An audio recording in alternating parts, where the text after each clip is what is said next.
आम खबर शामिल करेंगे। Supreme court Karachi registry DHA को अलॉट की गई है 640 एकड़ जमीन का कब्जा देने का मामले को इतना तूल क्यों दिया गया है? चीफ जस्टिस का सिंध हुकूमत से सवाल। 2019 से मामला सुप्रीम कोर्ट में इल्तवा का शिकार है। अब्दुल हसीब से मजीद तफसीलात जानेंगे। अब्दुल हसीब, आगाह कीजिएगा।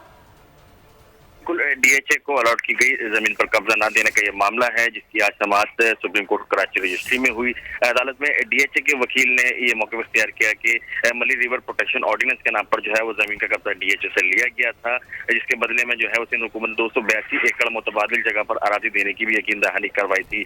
जैसे जमाल मंदुखेल ने इस्तफसार किया कि बताया जाए कि रेवेन्यू बोर्ड का दावा तो करोड़ों का था, किस तरह सेटलमेंट हुई, मामला किस तरह तय पाया, क्या सिंध हुकूमत को डीएचए की जानिब से कोई अदायगी की गई, जिस पर डीएचए के वकील ने बताया कि 2,82,97,000 की वाजिब अदा रकम थी जो कि अदा कर दी गई।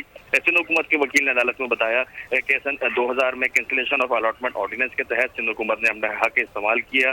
डीएचए के वकील ने जो है वो मौके पर इख्तियार किया था कि सिंध हुकूमत ने लैंड ऑर्डिनेंस के तहत अलॉटमेंट मंसूख की गई क्योंकि कम कीमत पर जमीन अलॉट हुई थी। सिंध हुकूमत ने नए रेट के मुताबिक जो है वो मजीद रकम का जो है वो तकाजा किया। सिंध हुकूमत के वकील ने अदालत को बताया कि 2011 में डीएचए की अपील जो थी उस पर सिंध हुकूमत ने जो है वो फैसला दिया था सिंध हुकूमत के हक में। इस मौके पर जो है वो डीएचए के वकील ने जो है वो अदालत से जो है वो दरख्वास्त वापस लेने की इस्तदा की, जिसको अदालत ने मंजूर किया और इस तरह जो है वो ये दरख्वास्त जो है वो निपटा दी है। जी ठीक है, अब्दुल हसीब आगाह कर रहे थे, आपका शुक्रिया।